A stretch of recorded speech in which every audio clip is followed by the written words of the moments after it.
আসসালামু আলাইকুম এভরিওয়ান। কেমন আছেন আপনারা সবাই?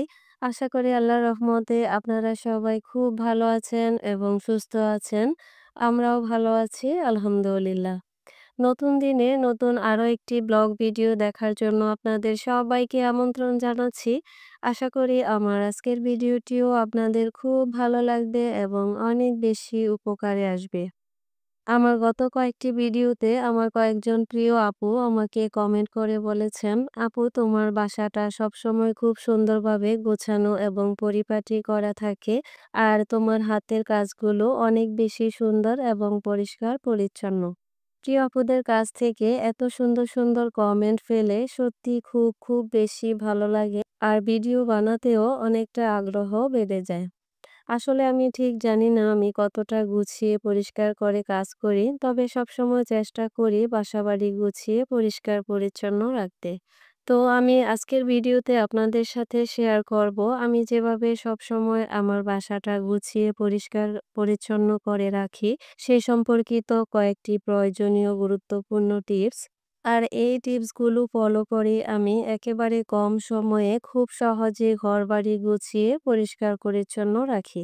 বাসা গোছগাছ করে পরিষ্কার পরিচ্ছন্ন রাখার কাজটা আমি সবসময় বিছানা গোছানো থেকে শুরু করি।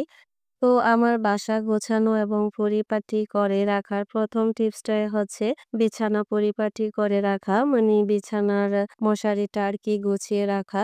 তো একটা ঘর মানে একটা বাসাকে তখনই পরিষ্কার পরিচ্ছন্ন এবং গোছানো মনে হয় যখন ওই বাসার মানে ওই ঘরের বিছানার মশারিটা এবং বিছানাটা পরিপাটি করা থাকে।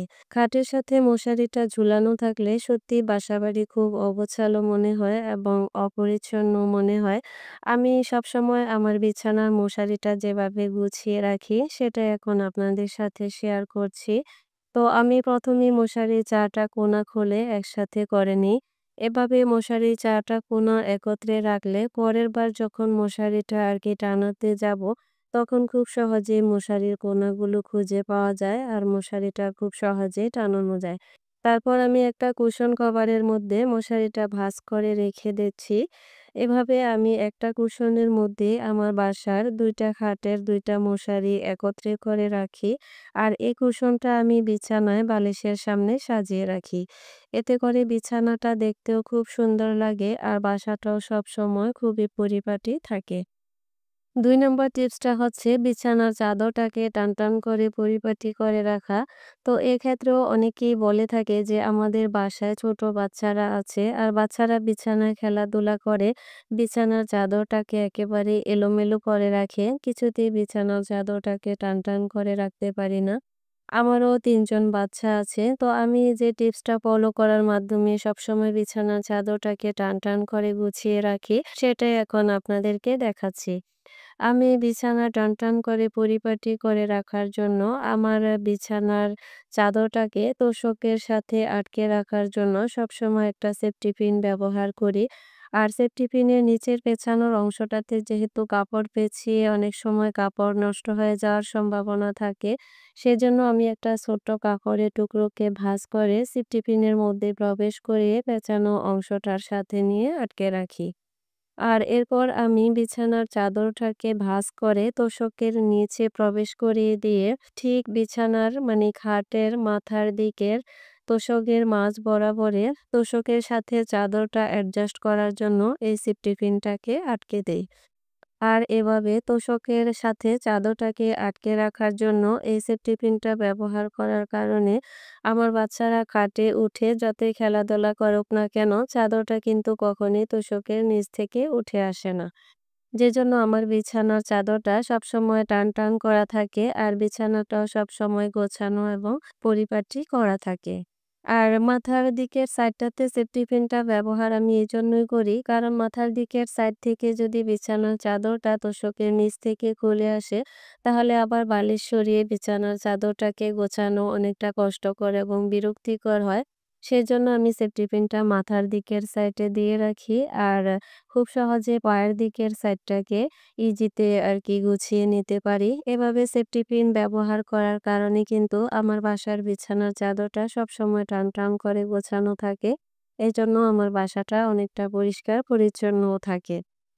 ৩ নাম্বার টিপসটা হচ্ছে সোফা গোছানো। মানে সোফাকে যেভাবে পরিষ্কার পরিচ্ছন্ন করে রাখা যায়। তো সোফাটা হচ্ছে বাসার এমন একটা জায়গা যে জায়গাটা সবথেকে বেশি ব্যবহার করা হয়। যেমন কোথাও থেকে এসে বসে পড়া, সোফায় বসে গল্প করা। অনেকে সোফায় বসে খাওয়া-দাওয়া করে, অনেকে সোফায় বসে টিভি দেখে। আবার অনেক বাচ্চারা আছে সোফায় বসে পড়াশোনাও করে। তো আমার বাসায় যেহেতু বাচ্চারা আছে সেজন্য সোফাটাকে একটু বেশি ব্যবহার করা হয়। তো বারবার এই কাভারগুলোকে আমার পক্ষে খুলে ওয়াশ করা সম্ভব হয় না। আর বারবার সোফার কাভার ওয়াশ করলে এগুলো নষ্টও হয়ে যায়। সেজন্য আমি সোফার কাভারগুলাকে ভালো রাখার জন্য আমার বাসার কিছু পুরনো পর্দা ছিল যে পর্দাগুলো দিয়ে আরকি আমি সবসময় সোফাগুলোকে ঢেকে রাখি। আর এই পর্দাগুলো কিন্তু আমার বাসার অনেক আগের পুরনো পর্দা ছিল। তো এই সোফাগুলো আরকি ঢেকে রাখার জন্য পর্দাটারও ব্যবহার হয়ে গেল। এভাবে আরকি সোফার কাভারগুলোকে এই পুরনো পর্দাগুলো দিয়ে ঢেকে রাখার কারণে আমার বাসার এই সোফাগুলো অনেক বছর ব্যবহার করার পরও একেবারে এখনো নতুনের মতো আছে। যদিও আমি একবারও এই কাভারগুলোকে এ পর্যন্ত ওয়াশ করিনি। তো আপনারা চাইলে ইচ্ছে করলে এখানে পুরনো পর্দা, পুরনো বিছানার চাদর বা নতুন কাপড় দিয়েও কিন্তু সোফাগুলো ঢেকে রাখতে পারেন। যখন মেহমান আসে তখন আমি একটানে উপর থেকে এই পর্দাটা সরিয়ে দেই। এতে করে আমার সোফাটা আরকি একদম নতুনের মতোই দেখা যায়। তো এভাবে আরকি পুরনো পর্দা দিয়ে সোফাগুলোকে ঢেকে রাখার কারণে আমার বাসার সোফাগুলো সবসময় পরিষ্কার পরিচ্ছন্ন থাকে এবং আমার বাসাটাও গোছানো থাকে। ৪ নম্বর টিপসটা হচ্ছে অনেক ছেলেদেরই অভ্যাস আছে বাইরে থেকে এসে শার্ট, প্যান্ট, গেঞ্জি, আন্ডারওয়্যার বিছানায়, সোফায়, চেয়ারের সাথে এবং এখানে সেখানে ছড়িয়ে ছিটিয়ে রাখে। এতে করে কিন্তু বাসাটা খুবই অপরিষ্কার এবং অগোছালো দেখা যায়। তো আমার বাসায় যেহেতু আমার হাসব্যান্ড এবং আমার বড় ছেলে আছে, তো ওরা যাতে বাইরে থেকে এসে এভাবে কাপড়-চোপড় চারিদিকে ছড়িয়ে ছিটিয়ে না রাখে, সেজন্য আমি আমার বাসার আরকি একটা দরজার পিছনে এই ধরনের প্লাস্টিকের হ্যাঙ্গার লাগিয়ে নিয়েছি। তো এই ধরনের হ্যাঙ্গারগুলো আরএফএল কোম্পানি এবং অন্যান্য প্লাস্টিকেরও হয়ে থাকে। আর এগুলা দামও কিন্তু খুব একটা বেশি না। ৪০-৫০ টাকা থেকে শুরু করে ৳১৫০ পর্যন্ত আছে। তো যাদের দরজা আরকি কাঠের তারা চাইলে পেরেক মেরে এ ধরনের হ্যাঙ্গারগুলো দরজার পিছনে লাগিয়ে নিতে পারেন। আর আমার দরজাটা যেহেতু স্টিলের সেজন্য আমি দরজার স্টিলের সাথে যে লোহাগুলো লাগানো থাকে সেই লোহার সাথে একটু শক্ত দড়ি দিয়ে হ্যাঙ্গারটা বেঁধে নিয়েছি। আর এই হ্যাঙ্গারের মধ্যে আমি আমার হাসব্যান্ড এবং আমার ছেলের এবং আমার রেগুলার ব্যবহার করার কাপড়-চোপড়, শার্ট, প্যান্ট এবং বোরখাগুলো এখানে রেখে দেই। এতে করে সবসময় আমার বাসাটা গোছানো এবং পরিষ্কার পরিচ্ছন্ন থাকে। ৫ নাম্বার টিপসটা হচ্ছে সবথেকে জরুরি এবং গুরুত্বপূর্ণ একটা টিপস। সেটা হচ্ছে নামাজের মসলাগুলো সঠিকভাবে গুছিয়ে রাখা। অনেকেই আছে যারা নামাজ পড়ার পর নামাজের মসলাটা ভাঁজ করে বিছানার পাশে রেখে দেয়। আবার অনেকেই আছে সোফার উপরে রেখে দেয়। আবার অনেকেই আছে চেয়ারের সাথেও নামাজের মসলাটা রেখে দেয়। এভাবে নামাজের মসলা যেখানে সেখানে রাখলে দেখা গেছে বাসার মধ্যে যারা নাপাক থাকে তাদের হাত বা শরীর নামাজের মসলায় লেগে গিয়ে নামাজের মসলাটাও নাপাক বা অপবিত্র হয়ে যাওয়ার সম্ভাবনা থাকে। তাছাড়া বিছানার উপরে রেখে দিলে বাচ্চারা অনেক সময় খেলাধুলা করার কারণে তাদের হাত, পা নামাজের মসলায় লেগে যেতে পারে। তো সেজন্যই আমি নামাজের মসলাগুলোকে সেভ রাখার জন্য আমি সবসময় আমার নামাজের মসলাগুলোকে লম্বালম্বি করে ভাঁজ করে দরজার উপরে রেখে দেই। এতে করে সবসময় নামাজের মসলাগুলো সেভ থাকে। তবে নামাজের মসলাগুলো কোনো বেডরুমের দরজার সাথে রাখা যাবে না। কারণ বেডরুমের দরজাটা লাগাতে গেলে আবার নামাজের মসলাগুলো সরিয়ে নিতে হবে। তাই ডাইনিং রুম কিংবা ড্রইং রুমের যে দরজাগুলো খুব একটা লাগানো হয় না, ওই দরজার উপরেই আমি নামাজের মসলাগুলো রাখি। এতে করে এখান থেকে সবাই নামাজের মসলাগুলো দেখতে পায় এবং নামাজ পড়ে এখানে আবার নামাজের মসলাগুলো ভাঁজ করে রেখে দেয়। এভাবে নামাজের মসলা দরজার উপরে ভাঁজ করে রেখে দিলে নামাজের মসলাগুলো সেফ থাকে এবং বাসাটাও গোছানো এবং পরিষ্কার পরিচ্ছন্ন থাকে। ৬ নম্বর টিপসটা হচ্ছে আরো বেশি প্রয়োজনীয় একটা টিপস। আমাদের মুসলমানদের পবিত্র কোরআন শরীফ এবং হাদিস বা ইসলামিক বইগুলো গুছিয়ে রাখা নিয়ে। তো অনেকেই আছে যারা কোরআন শরীফ পড়ার পর কোরআন শরীফ বইয়ের টেবিলে বা বিছানার সাইডেও রেখে দেয়। এভাবে কোরআন শরীফ এবং হাদিস কোরআনের বইগুলো যেখানে সেখানে রেখে দিলে দেখা গেছে যাদের শরীর নাপাক থাকে তাদের হাত বা শরীর লেগে যেতে পারে। তো যাদের বাসায় বুক সেলফ আছে তারা তো বুক সেলফে কোরআন শরীফ বা হাদিস, কোরআন এবং অন্যান্য ধর্মীয় বইগুলো রেখে দিতে পারে। আমার বাসায় যেহেতু কোনো বুক সেলফ নেই সেজন্য আমি কোরআন শরীফ এবং অন্যান্য ইসলামিক বইগুলো রাখার জন্য এরকম একটা RFL এর ফাইল স্ট্যান্ড কিনে নিয়েছি। আর এই ফাইল স্ট্যান্ডগুলো কিন্তু বেশি একটা দাম না। ৳২২০ থেকে ৳২৫০ মধ্যে পাওয়া যায়। তো এই ফাইল স্ট্যান্ডটার মধ্যে ৩ টা পার্ট আছে। একটা পার্টে হচ্ছে আমি রিয়াল রাখি। তারপরে মাঝখানের পার্টটাতে হচ্ছে আমি কোরআন শরীফ রাখি। আর অপর সাইডের পার্টটাতে হচ্ছে আমি আমাদের তাফহিমুল কোরআন এবং অন্যান্য ইসলামিক বইগুলো রেখে দেই। এভাবে কোরআন শরীফ, হাদিস এবং অন্যান্য ইসলামিক বইগুলোকে সেফে এক জায়গায় রাখার জন্য একটা ফাইল স্ট্যান্ড ব্যবহার করলে দেখা যায় কোরআন শরীফ এবং ধর্মীয় বইগুলোও একটা জায়গায় সেফ থাকে এবং বাসাটাও খুব সুন্দর গোছানো এবং পরিপাটি করা থাকে। আর এই ফাইল স্ট্যান্ডটা আমি সবসময় আমার বাসার ওয়ারড্রোবের উপরে এভাবে গুছিয়ে রেখে দেই। ৭ নম্বর টিপসটা হচ্ছে মেয়ে বাচ্চাদের সাজগোজ করতে ব্যবহার করা চুলের ক্লিপ, কাটা, ব্যান্ড, রাবার, সেফটি পিন এবং অন্যান্য কসমেটিক্স যা লাগে সেগুলো গুছিয়ে রাখা। তো আমার যেহেতু মেয়ে আছে আর আমার মেয়ের সাজগোজ করার জন্য ছোট, ছোট অনেক রকমের ক্লিপ, কাটা, রাবার ব্যান্ড এছাড়া অন্যান্য কসমেটিক কিন্তু প্রচুর পরিমাণে আছে। আর এই সবকিছু গুছিয়ে রাখার জন্য আমি এই ছোট্ট ওয়ারড্রবটা কিনেছি। আর এই ওয়ারড্রবটাও RFL কোম্পানির। এটা সম্ভবত আরো ৩ বছর আগে আমি ৳২৮০ দিয়ে কিনেছিলাম। তো এই ওয়ারড্রবটা যে আমার কতটা উপকার হয়েছে আমি আপনাদেরকে ঠিক বুঝিয়ে বলতে পারবো না। কারণ এই ওয়ারড্রবটা কেনার আগে আমার মেয়ের চুলের ক্লিপ, কাটা কখনো টেবিলে পড়ে থাকতো, কখনো বিছানার পাশে পড়ে থাকতো। এছাড়াও এখানে সেখানে পড়ে থাকার কারণে কখনো হারিয়ে যেত এবং ব্যবহার করার সময় আমার মেয়ে যখন এগুলো খুঁজে না পেত, তখন কিন্তু খুবই কান্নাকাটি করত।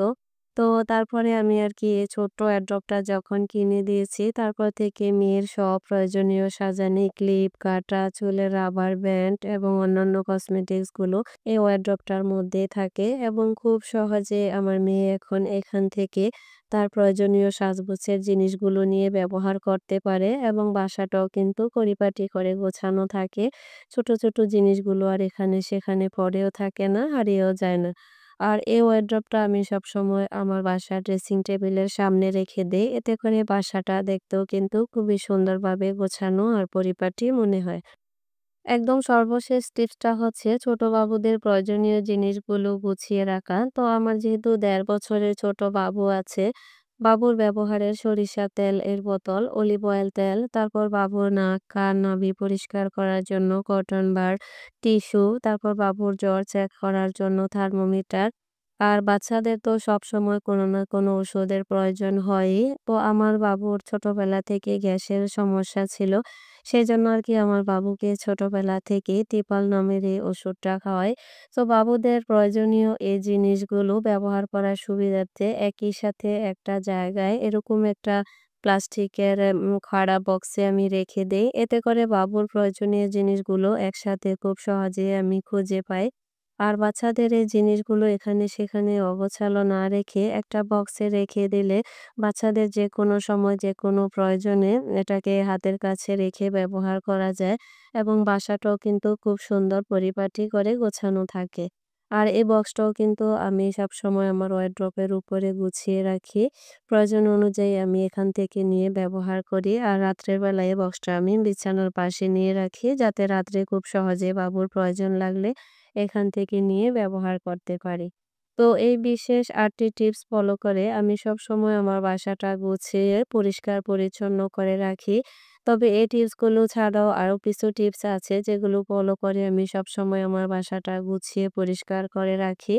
যদি কখনো সময় হয় অন্য কোনো ভিডিওতে অন্য কোনো সময় আপনাদের সাথে সেই টিপসগুলো শেয়ার করব। তো আজকের ভিডিওটি আর বাড়াবো না। আপনাদের সকলের সুস্বাস্থ্য এবং সুন্দর জীবন কামনা করে পরবর্তী ভিডিও দেখার আমন্ত্রণ জানিয়ে আজকের ভিডিওটি এখানেই শেষ করছি। আল্লাহ হাফেজ। আসসালামু আলাইকুম।